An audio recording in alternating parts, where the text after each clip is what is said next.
Xinjiang is a remote part of West China, deep in the heart of Central Asia. This region has rich natural and cultural attractions. Tourism is on the fast track of development here, but because of the vastness of the land, much of it remains sparsely visited. It's marked by 3 mountain ranges. The Altai Mountain Range is on the north. The Tianshan Mountain Range divides North Xinjiang from South Xinjiang.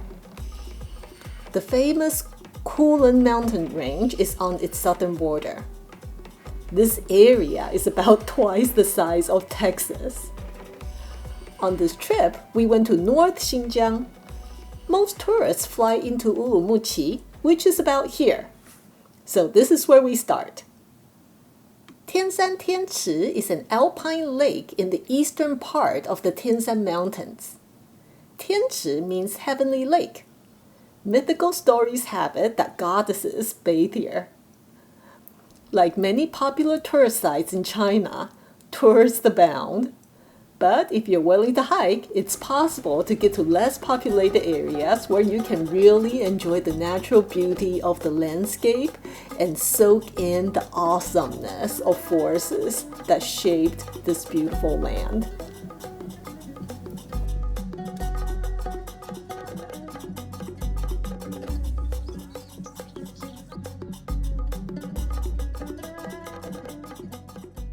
From Urumqi, we headed north. On the roads all across northern Xinjiang, one often sees herds of cattle, sheep, and even camels, with no shepherd in sight. They just roam at their free will, it seems. Hasa Keju is one of 56 ethnic groups in China. I was shocked to learn that some of these people still maintain a nomadic lifestyle, following their sheep and cattle to green pastures. So off the road, you often see Xinjiang's yurts, which are called zhanfang. These are different from Mongolian yurts, which are called Monggubao. Xinjiang's zhanfang typically has a cone-shaped top and no windows on the sides, while Mongolian yurts may have windows on the sides.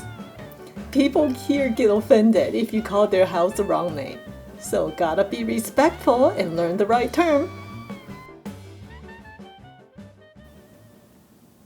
Near the northern end of Xinjiang is the Altai Mountain Range, which extends eastward into Mongolia. Here, the nomadic people keep big-tailed sheep, 大尾羊. These sheep are used to traveling long distances, and given the high altitude and mountainous terrain, these sheep are adapted to travel for quite a distance without food in the winter. They've evolved to store lumps of fat in their rear, which help them through long distances with little food. Their butts jiggle really cutely when they are well nourished. I actually don't see that they have a tail, although they are called big-tailed sheep. We've reached the Kanas National Geopark, 喀纳斯国家地质公园.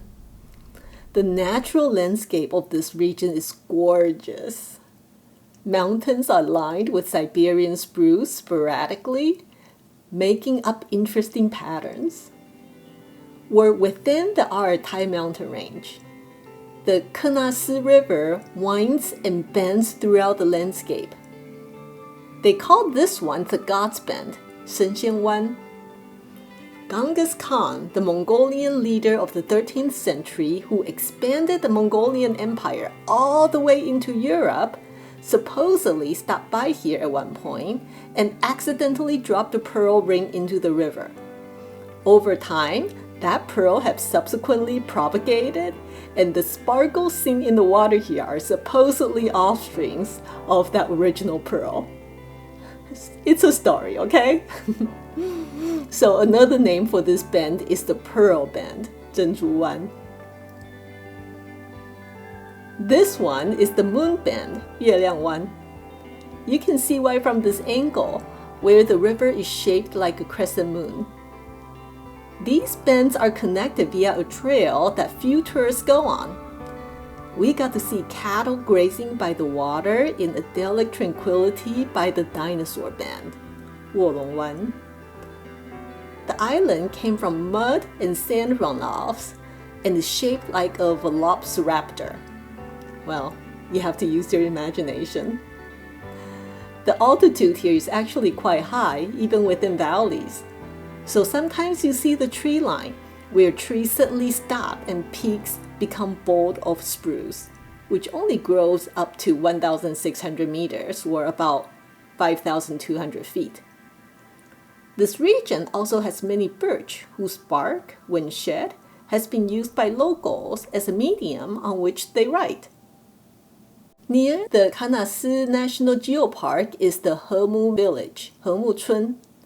This is one of 3 villages of the Tuwa people, one of the smallest ethnic groups in China. The Tuwa houses are log cabins with pitched roof, with the attic used as a storage space for grains and feed. Many Tuva people live in Russia, but in China they are a very small minority. From here, 吉克普林滑雪场的云霄峰, we're at the very northern tip of Xinjiang, and we're only about 30 miles south of Russia and east of Kazakhstan, and only about 20 miles from Mongolia. The Hemu village is very commercialized. It's a good spot to grab food and watch the villagers feed eagles, which they traditionally train as semi-wild pets. For an awesome view of the village in the valley surrounded by the mountains, climb up the overlook that is near the village bridge, Hemuqiao. Here, you can appreciate the open space, the vast mountains, and the valley below with signs of bustling life within the village. Stay tuned for the second part of my trip. I will share thoughts that will help if you plan to visit Xinjiang.